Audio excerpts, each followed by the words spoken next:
Salam saudara-saudara yang saya kasihi di dalam Tuhan Yesus. Selamat bertemu kembali di dalam acara Renungan Firman Tuhan. Nah, pada hari ini kita akan merenungkan satu bagian firman Tuhan.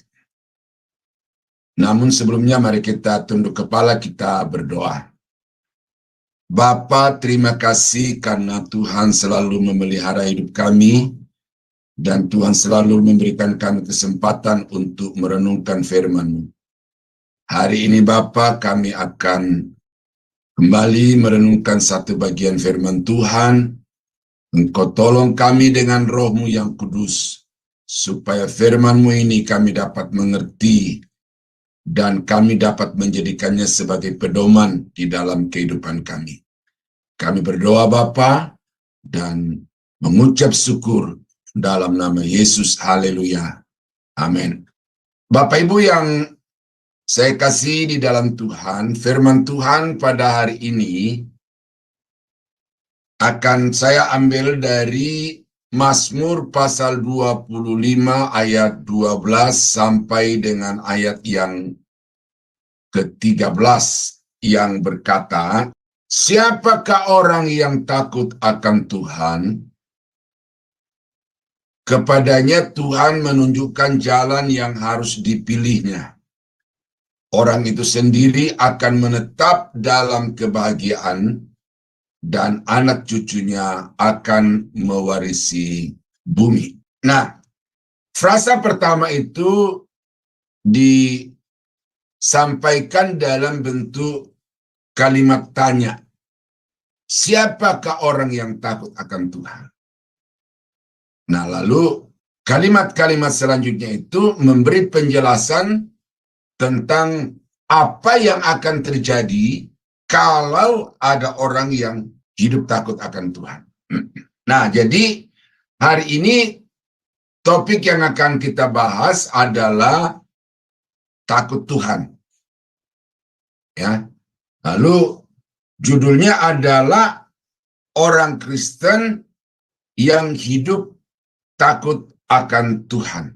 Ini penting Bapak Ibu karena takut akan Tuhan ini ternyata merupakan syarat yang mutlak yang telah ditetapkan oleh Tuhan untuk mendapatkan berkat-berkat di dalam hidup ini. Hanya orang-orang yang hidup takut akan Tuhan yang berhak atas janji-janji Tuhan di dalam Alkitab, khususnya di dalam bacaan yang kita baca tadi. Nah, ini penting oleh karena banyak orang-orang yang merasa diri beragama, merasa diri setia berbakti, bahkan dengan berani mengklaim diri sebagai anak Tuhan, tetapi kehidupannya tidak mencerminkan sebagai orang yang takut akan Tuhan.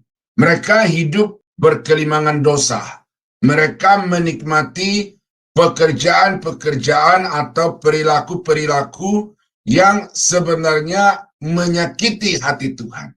Jadi tidak tercermin di dalam kehidupan banyak orang tentang hidup yang takut akan Tuhan. Dan yang lebih ironi lagi adalah bahwa yang tidak takut Tuhan itu bukan hanya jemaat biasa di dalam gereja, tetapi bahkan pendeta-pendeta pun itu tidak memiliki rasa takut. Tentu ini tidak secara keseluruhan, tetapi sesuatu juga yang bukan rahasia umum, bahwa sebenarnya masih banyak pendeta-pendeta itu yang tidak bertobat, masih banyak pendeta-pendeta yang masih hidup di dalam dosa, karena mereka hanya menjadikan kependetaan itu sebagai satu profesi untuk melangsungkan kehidupan, untuk mendapatkan apa yang mereka inginkan di dalam hidup ini. Nah, karena itu mereka tidak peduli hidupnya, mereka tidak peduli relasi dengan Tuhan, tetapi yang mereka peduli adalah bagaimana supaya dari profesi kependetaan itu mereka mendapatkan cukup untuk membiayai diri, untuk membiayai rumah tangga, bahkan untuk membiayai keluarga. Nah, oleh karena itu saya berani mengatakan bahwa banyak pendeta-pendeta yang tidak hidup takut akan Tuhan. Nah, oleh karena itu maka topik ini dari zaman Perjanjian Lama sampai kepada zaman Perjanjian Baru, memang ini selalu digaungkan, ya, didengungkan supaya orang-orang Kristen tahu bahwa sesungguhnya salah satu syarat yang Tuhan tuntut dari kita untuk dapat diberkati di dalam hidup ini adalah dengan hidup takut akan Tuhan. Nah, karena itu maka dari bacaan kita tadi, apa yang menjadi akibat kalau orang itu hidup di dalam takut akan Tuhan? Apa yang terjadi bagi orang itu kalau orang itu memiliki rasa takut di dalam dirinya terhadap Tuhan? Nah, takut di sini di beberapa tempat saya sudah jelaskan bahwa orang yang takut akan Tuhan menurut kitab Amsal adalah orang yang menjauhi segala kejahatan dan melakukan apa yang diperintahkan Tuhan. Nah, itu penjelasan sederhana tentang apa arti takut Tuhan itu. Nah, jadi kalau saudara sudah menjadi Kristen, sudah menjadi aktivis gereja, bahkan sudah menjadi pendeta, tetapi masih suka berbuat dosa, melakukan apa yang tidak diinginkan Tuhan, itu berarti saudara belum memiliki rasa takut kepada Tuhan.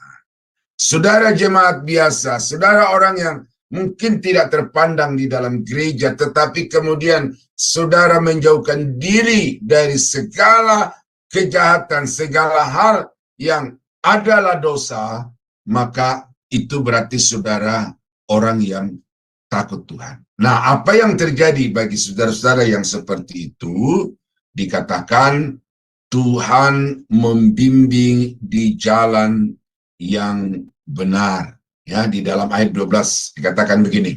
Kepadanya Tuhan menunjukkan jalan yang harus dipilihnya. Kalau kita baca selengkapnya, orang yang takut akan Tuhan, kepada orang itu Tuhan akan menunjukkan jalan yang harus dipilihnya. Artinya Tuhan akan selalu membimbing orang itu supaya senantiasa berjalan di jalan yang benar, berjalan di jalan yang lurus, berjalan di jalan yang dikehendaki oleh Tuhan. Dan saudara bisa tahu apa yang terjadi kalau orang itu berjalan di jalan yang dikehendaki oleh Tuhan. Berkat-berkat Tuhan akan selalu melimpah di dalam kehidupannya, dan dia akan senantiasa hidup diperkenankan Tuhan di dalam segala yang diinginkan oleh Tuhan. Nah, karena itu maka berjalan di jalan yang benar ini merupakan sesuatu berkat yang luar biasa yang sebenarnya telah disediakan oleh Tuhan. Berjalan di jalan yang harus dipilih artinya berjalan di jalan yang tidak banyak masalah, tidak berujung kepada kegagalan, tetapi berujung kepada kebahagiaan, berujung kepada keberhasilan. Jadi Tuhan akan membuat jalan orang-orang yang takut akan Tuhan itu menjadi rata, menjadi lurus, sehingga tidak ada hambatan dan kemudian akan berujung kepada kehidupan yang penuh dengan berkat. Karena Alkitab mengatakan bahwa ada jalan yang disangka orang lurus, tetapi ujungnya menuju maut. Nah, jadi saudara harus sadar ini bahwa kita sebagai manusia ini berjalan di dalam ketidaktahuan. Boleh saja seseorang mengatakan bahwa dia punya visi, dia punya arah kehidupan yang jelas, terutama di kalangan-kalangan intelektual, kalangan-kalangan level kepemimpinan. Mereka mencanangkan visi yang kemudian mereka tahu bahwa saya punya arah kehidupan yang jelas. Tetapi apakah ada jaminan bahwa orang itu akan mencapai apa yang diinginkan dalam hidupnya? Itu kemudian memperlihatkan kemanusiaan yang sejati, yaitu bahwa tidak ada jaminan mutlak bagi seseorang untuk mencapai apa yang terbaik di ujung perjalanan kehidupannya. Nah, oleh karena itu maka sebagai anak-anak Tuhan itu sangat penting untuk kita minta bimbingan, pertolongan, tuntunan Tuhan, karena hanya dengan bimbingan pertolongan Tuhan saja kita akan berjalan tanpa hambatan yang berarti, dan ujung perjalanan hidup kita itu pasti akan berhasil karena Tuhan akan selalu membawa kita kepada jalan yang dikehendakinya. Nah, tetapi untuk itu syarat yang Tuhan minta di sini adalah takutlah akan Tuhan. Nah, ini ayat-ayat yang perlu saudara pikirkan berkaitan dengan poin tadi. Amsal pasal 3 ayat 6, akuilah dia dalam segala lakumu. Dikaitkan dengan ayat tadi, siapakah orang yang takut akan Tuhan? Orang yang takut akan Tuhan adalah orang yang mengakui Tuhan di dalam segala lakunya. Orang yang mengakui Tuhan di dalam setiap langkah kehidupannya. Bahwa hanya dengan Tuhan saya bisa melangkah. Hanya dengan Tuhan saya bisa kuat. Hanya dengan Tuhan ada jaminan. Nah, orang-orang itulah yang dikatakan mengakui Tuhan di dalam segala lakunya. Atau orang yang hidup di dalam takut akan Tuhan. Kalau kita bandingkan dengan nats utama kita tadi. Nah, apa yang terjadi bagi orang itu? Maka ia, Tuhan, akan meluruskan jalanmu. Ini perintah dari Sulaiman atas dasar ilham Tuhan. Dia mengatakan bahwa akuilah Tuhan itu di dalam segala lakumu. Segala aktivitas, segala niat hati, segala rancangan pikiran, akui Dia, maka Tuhan akan meluruskan jalanmu. Nah, kalau kita baca di dalam kitab Yakobus, saudara-saudara, itu ada peringatan bagi orang-orang kaya. Orang-orang kaya itu punya rancangan, besok saya pergi ke tempat itu. Besoknya lagi saya pergi ke tempat itu. Besoknya lagi saya akan melakukan ini, dan saya akan menjadi berhasil di dalam semua yang lakukan. Tetapi kemudian Tuhan berkata kepada orang-orang kaya yang dimaksud dalam kitab itu melalui Yakobus, dia berkata bahwa janganlah kamu berkata demikian, tetapi katakanlah jika Tuhan menghendaki. Jadi semua yang kita rancang, semua yang kita rencanakan itu wajib untuk kita melibatkan Tuhan. Karena hanya dengan Tuhan ada jaminan pasti. Bukan dengan relasi, bukan dengan kekayaan, bukan dengan kepintaran. Tetapi yang menjadi jaminan keberhasilan hidup kita itu adalah perkenanan Tuhan. Itu sebabnya Yakobus mengatakan, hendaklah kamu berkata jika Tuhan menghendaki. Nah, di dalam Yesaya pasal 26 ayat yang ke-7, jalan orang benar adalah lurus, sebab engkau yang merintis jalan lurus baginya. Perhatikan kata orang benar. Ya. Di dalam Amsal 3:6, orang yang mengakui Tuhan. Itu orang yang benar adalah orang yang perilakunya berkenan kepada Tuhan. Orang yang perilakunya berkenan kepada Tuhan menurut nas utama kita tadi, orang yang takut Tuhan. Nah, apa yang terjadi bagi orang yang benar itu jalannya lurus. Ya, jalannya lurus. Mengapa jalannya lurus? Karena Tuhan sendiri yang merintis jalan bagi orang itu. Saudara-saudara, saya ini orang desa. Waktu kecil keluar masuk hutan untuk mencari kayu bakar, juga untuk mencari bahan-bahan untuk membangun rumah bersama dengan orang tua. Di dalam hutan itu, saudara, itu lebat, bahkan gelap tanpa matahari oleh karena daun-daun menutupi seluruh area itu. Dan Saya tahu apa yang dimaksud dengan merintis jalan itu. Kita membuka jalur untuk kita lalui selanjutnya dan di kemudian hari. Ya, tetapi pada saat pertama kali kita merintis jalan itu tidak gampang, Bapak Ibu. Nah, namun di sini dikatakan bahwa bagi orang-orang yang benar, itu Tuhan sendiri yang akan merintis jalan orang itu. Dan kalau Tuhan yang merintis, artinya Tuhan yang memulai, Tuhan yang menentukan jalan mana yang harus ditempuh oleh orang-orang yang benar itu, sehingga jalannya adalah jalan yang lurus, yang akan berujung kepada keberhasilan. Nah, ini ada perbandingan ayat. Ya, Amsal pasal 11 ayat yang kelima. Jalan orang saleh diratakan oleh kebenarannya, tetapi orang fasik jatuh karena kefasikannya. Ya, jalan orang saleh itu diratakan oleh Tuhan sebab kebenaran orang itu, tetapi perjalanan hidup orang fasik itu akan penuh dengan jebakan-jebakan, akan penuh dengan jurang-jurang yang setiap saat akan mencengkeram dan membinasakan orang-orang fasik itu. Nah, jadi saudara-saudara, kita bersyukur bahwa Tuhan yang kita sembah adalah Tuhan yang setia, Tuhan yang benar, dan karena itu kalau dia berjanji, dia pasti akan mengenapi. Maka yang dia tuntut daripada Bapak Ibu adalah hiduplah takut akan Tuhan. Yang kedua, akibat atau dampak dari orang yang hidup takut akan Tuhan adalah hidup di dalam kebahagiaan. Ayat yang ke-13 bagian A.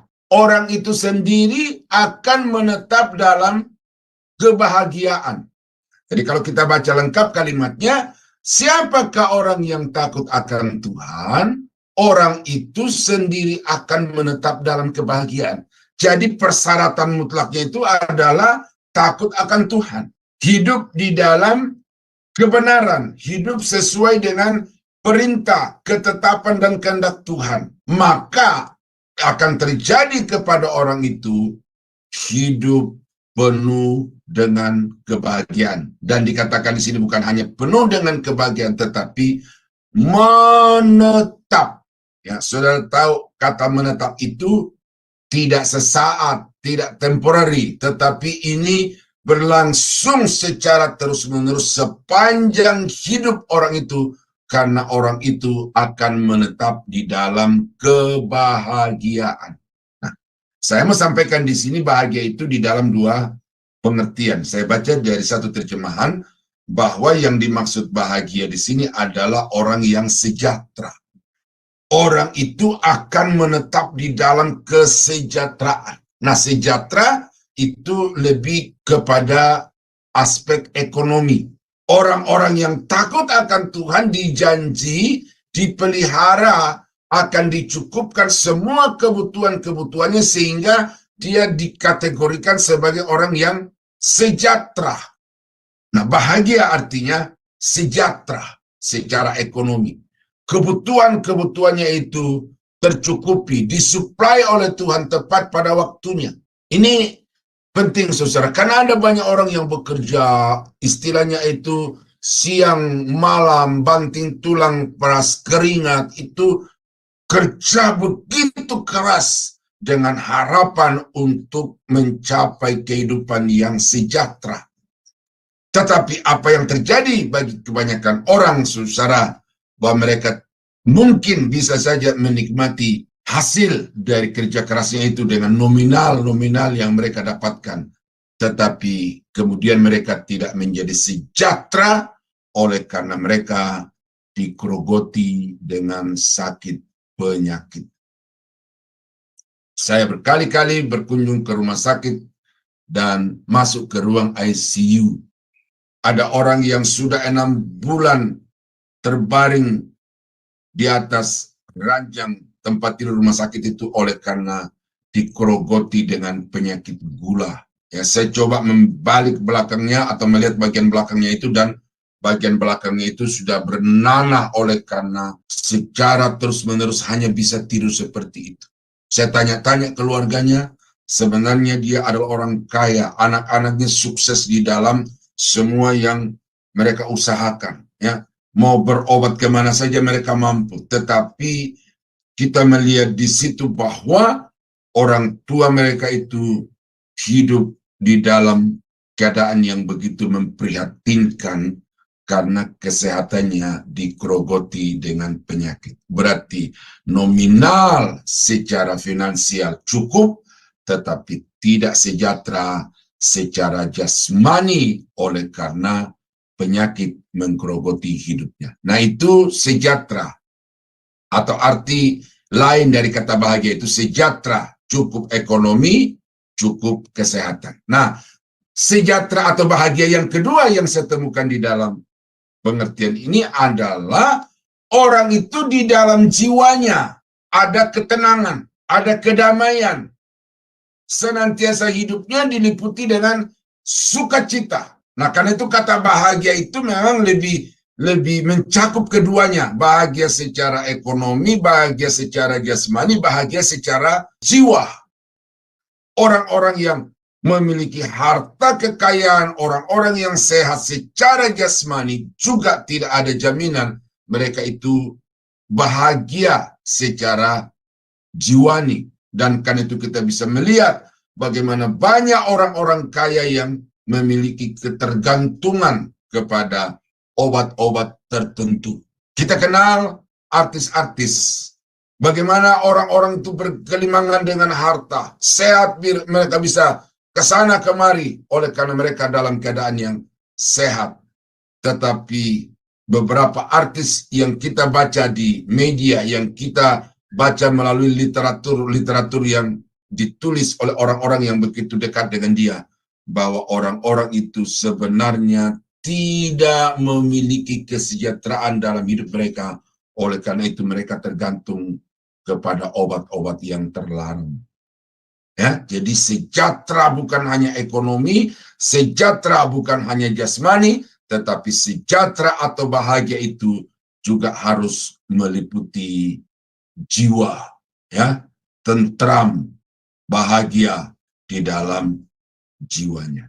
Nah, ini dijanjikan oleh Tuhan bahwa ini akan merupakan akibat bagi orang-orang yang hidup takut akan Tuhan.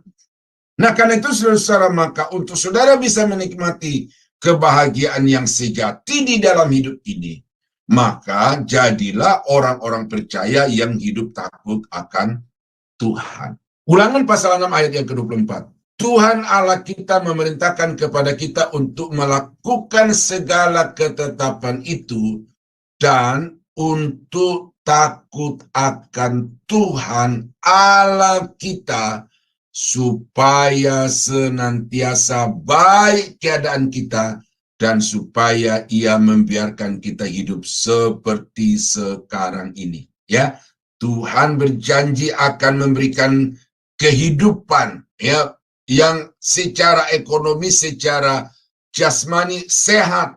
Bangsa Israel dalam perjalanan dari Mesir menuju ke tanah Kanaan, sehat badan, cukup makan, cukup sandang, cukup papan.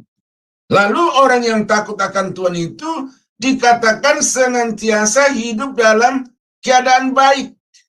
Jadi bukan hanya meliputi angka-angka yang fisik yang kita bisa lihat, tetapi juga meliputi sesuatu yang tidak kita bisa lihat di dalam diri kita, tetapi terasa, yaitu keadaan yang baik, keadaan yang penuh dengan kebahagiaan, keadaan yang penuh dengan ketentraman dan kedamaian. Itu kebutuhan hakiki dari manusia, dan itu Tuhan janjikan akan dimiliki oleh orang-orang yang hidup takut akan Tuhan. Dan karena itu Tuhan memakai Musa untuk memerintahkan kepada bangsa Israel agar mereka hidup takut akan Tuhan. Dalam Ulangan pasal 10 ayat 12-13 dikatakan begini. Maka sekarang hai orang Israel, apakah yang dimintakan daripadamu oleh Tuhan Allahmu selain dari takut akan Tuhan Allahmu. Jadi Tuhan menuntut daripada bangsa Israel itu takut akan Tuhan. Hidup menurut segala jalan yang ditunjukkan, mengasihi Dia, beribadah kepada Tuhan Allah dengan segenap hati dan dengan segenap jiwa, berpegang pada perintah dan ketetapan yang kusampaikan kepadamu pada hari ini. Nah, apa yang terjadi dikatakan supaya baik keadaanmu, ya, supaya baik keadaanmu. Itulah bahagia, itulah sejahtera, itulah kehidupan yang komplit, oleh karena di dalam segala hal kita menikmati kehidupan yang penuh dengan kebahagiaan. Jadi saudara-saudara, hidup ini simple. Takut akan Tuhan, menjauhi segala yang bertentangan dengan kodrat ilahi, dan kita melakukan segala sesuatu yang menjadi kesukaannya di dalam kehidupan kita. Nah, akibat yang ketiga yang terjadi bagi orang-orang yang takut akan Tuhan dikatakan, anak cucunya akan mewarisi bumi. Ya. Siapakah orang yang takut akan Tuhan? Ya. Anak cucu orang itu akan mewarisi bumi. Nah, apa arti mewarisi bumi, saudara? Ini kita harus melihatnya dari situasi kondisi masyarakat Timur Tengah atau wilayah di mana Alkitab itu ditulis dan di mana orang Israel itu hidup. Di tengah-tengah bangsa yang tidak menentu, karena kalau kita baca di dalam Alkitab, bahwa ada kelompok-kelompok bangsa yang tiba-tiba diperkuat oleh Tuhan untuk melenyapkan bangsa-bangsa yang lain. Ada bangsa-bangsa yang tadinya begitu kuat, tiba-tiba dilemahkan oleh Tuhan, kemudian dimusnahkan oleh bangsa-bangsa lain. Jadi keberadaan bangsa-bangsa di tengah dunia ini itu sebenarnya tidak mutlak akan selalu eksis sampai kepada akhir zaman. Jadi anak-anak keturunan dari satu kaum yang kemudian menjadi bangsa, itu suatu ketika akan lenyap bumi. Bumi di sini juga bisa berarti negeri atau bangsa. Dan itu terjadi dalam sejarah. Kalau kita baca Alkitab itu, ada bangsa-bangsa lain yang diutus oleh Tuhan untuk memerangi bangsa tertentu. Ada juga bangsa-bangsa tertentu yang dijadikan sebagai alat untuk melenyapkan bangsa-bangsa yang lain. Nah, itu sejarah Alkitab. Nah, jadi kalau dikatakan anak cucu orang itu akan mewarisi negeri, artinya keturunan dari orang yang takut akan Tuhan akan terpelihara, akan terlindungi oleh Tuhan, sehingga tidak ada bangsa-bangsa yang sanggup untuk datang memerangi, datang untuk melenyapkan, memusnahkan di atas muka bumi. Oleh karena dia ada di dalam perlindungan pemeliharaan Tuhan yang Maha Kuasa. Nah, itu sebabnya saudara-saudara, perlu kita melibatkan Tuhan di dalam mempersiapkan generasi berikut dari kita, anak kita, cucu kita. Bagaimana supaya masa depan itu bisa terjamin, bukan hanya dengan memberikan mereka pendidikan yang cukup atau setinggi-tingginya, bukan hanya dengan mempersiapkan bagi mereka itu tabungan kekayaan yang cukup 7 turunan. Itu satu hal, tetapi yang menjadi jaminan mutlak bahwa mereka, generasi-generasi yang akan datang dari kita itu akan terpelihara hidupnya, itu tergantung juga kepada kita bagaimana kita hidup dalam takut akan Tuhan.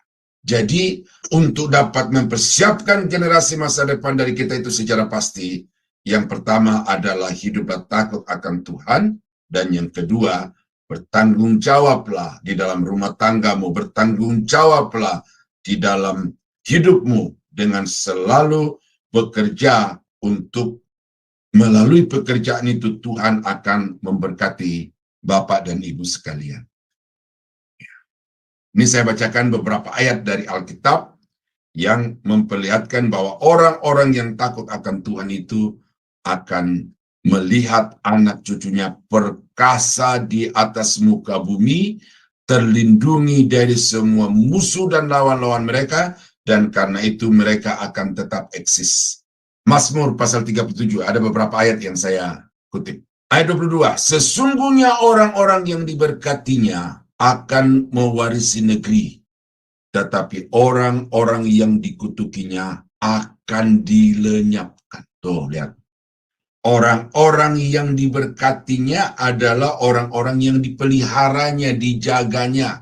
Dan bagaimana supaya bisa masuk di dalam lingkup penjagaan Tuhan itu, maka pemazmur tadi sudah mengatakan, hidup takut akan Tuhan.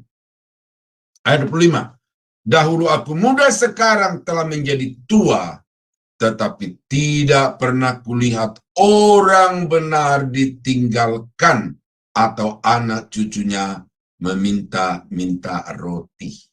Ya, jadi tidak perlu stres, tidak perlu khawatir tentang masa depan anak-anak kita.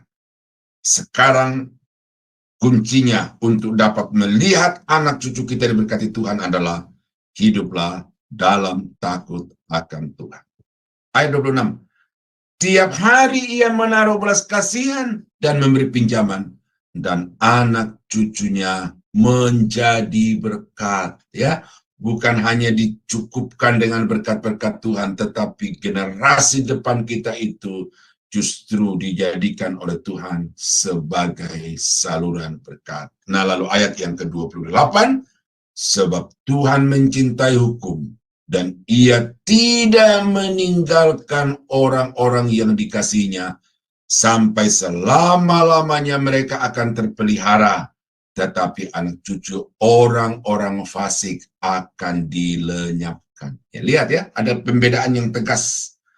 Anak dari orang-orang yang takut akan Tuhan, yang hidup dalam kebenaran itu dipelihara oleh Tuhan, tetapi anak dari orang-orang fasik, orang-orang yang melakukan semua yang jahat di mata Tuhan itu justru akan dilenyapkan oleh Tuhan. Nah, di dalam Kejadian pasal 17 ayat yang ke-20, ini tentang Abraham.